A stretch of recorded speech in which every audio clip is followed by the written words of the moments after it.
안녕하세요. 노재팬 이후에 일본 맥주가 다시 살아났습니다. 없어서 못 판다고 얘기할 정도죠. 편의점에서도 대형마트에서도 슈퍼마켓에서도 일본 맥주 수입량이 엄청 늘었다고 합니다. 위스키 때문에 일본 위스키 수입도 늘었고 이래저래 이제 일본 맥주 수입량이 1년 전하고 비교하면 무려 265% 늘었답니다. 맥주 수입국 1위 자리도 되찾고요. 한때 노재팬 이랬는데 이제 그게 없어졌다라는 겁니다. 이걸 어떻게 봐야 될까요? 노재팬 때는 남들 몇만원짜리 유니클로 산다고 외국 노라고 욕하던 놈이 코로나 풀리자마자 일본 여행부터 가더라. 냄비건성이란 말을 듣고 있다. 왜 수많은 맥주 중에 일본 맥주를 마셔야 하는가? 역사를 잊은 국민들, 주대 없는 대한민국, 이런 얘기들이 댓글로 있죠. 한편으로는 먹는 거 하나 가지고 저러냐 이런 의견들도 있고, 다른 한편으로는 이렇기 때문에 일본 정부가 한국을 매우 우습게 보는 거다. 지금의 윤석열 정부는 되려 일본을 대변하고 있으니까 얼마나 한국이 우습겠냐 이런 얘기들도 있고요. 이제 두고 봐야죠. 앞으로 어떨지. 이래저래 노재팬 이후에 살아난 일본 맥주 때문에 댓글들은 많은 얘기가 있습니다. 아사히 후쿠시마 근처에 공장 뒀다는 얘기도 있던데 불안해서라도 못 먹겠는데 이런 얘기들도 있고요. 이마트 가면 아사히 맥주 쌓여있던데 왜 언론이 나서서 일본 제품 못 팔아줘서 안 다닐까 이런 얘기들도 있고, 뭘지는 좀 봐야죠. 한국 사람들 오래 못 가고 참을성 없고 나라 사랑 없고 냄비건성이라고 얘기하죠. 일본에 있는 인간들이 옛날에 그랬죠. 한국 사람들이 나중에 와가지고 다 팔아주고 놀러 올 거니까 괜찮다고. 근데 그렇게 얘기했는데도 별 생각 없죠. 일본 놀러 가고 일본 음식 때문에 난리치고 안 맞죠. 이게 뭔가 싶은 거죠. 그러니까 일본이 한국 사람들을 냄비건성이라고 얘기하고 우습게 생각하고 하는 거죠. 이래저래 많은 생각들이 듭니다. 노재팬 일본 가지 말자, 쓰지 말자,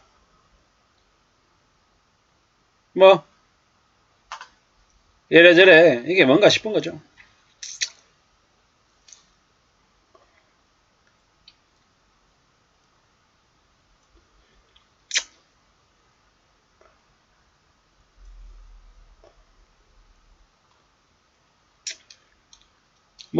내산일체를 지금의 정부가 부르짖는 거 아닌가 이런 얘기들도 있고요. 보자고요. 앞으로 어떻게 될지, 앞으로 한국이 어떻게 살게 될지 두고 봐야 될 것 같습니다. 친일파 매국노 윤석열 정권이 들어서니까 친일파 국민들도 어깨를 활짝 펴고 산다 이런 얘기들도 있고요. 왜 일본에 저렇게 무시를 당해도 저러는 걸까? 친일파들이 판을 치고 노인들은 자존심도 없고 젊은 애들은 개념도 없고 일본이 깔보고 계속 역사 왜곡하고 험한을 퍼뜨려도 일본 여행 가고 일본 차 사고 일본 맥주 사고 SNS 올리고 세상이 참 희한하게 돌아간다 이런 댓글들이 있네요. 무조건 일본을 싫어하자는 얘기도 아니고 좀 실리적으로 따져볼 필요가 있는 것 같습니다. 윤석열 정부가 친일 정부다라고 그냥 극단적으로 그냥 매도하는 것도 조금은 위험한 발상인 것 같고요. 워낙 이전 정부 때 일본이랑 사이가 안 좋았습니다. 그걸 지금 정부가 좀 바꿔 나가려고 노력하는 부분은 분명히 인정받아야 될 부분이고요. 그렇다고 해서 마냥 무조건 다 괜찮다라는 것도 아니고 잘 좀 따져봐야죠. 근데 참 어려운 것 같습니다. 모두의 인정을 받기는 어려운 것 같다 라는 생각이 들고요. 함부로 장단 맞추는 것도 아쉽겠다는 생각도 들고요. 누가 뭐라 그래도 참 국정을 운영하는 것 자체가 쉽지 않은 일 같다 라는 생각이 더 많이 들었습니다.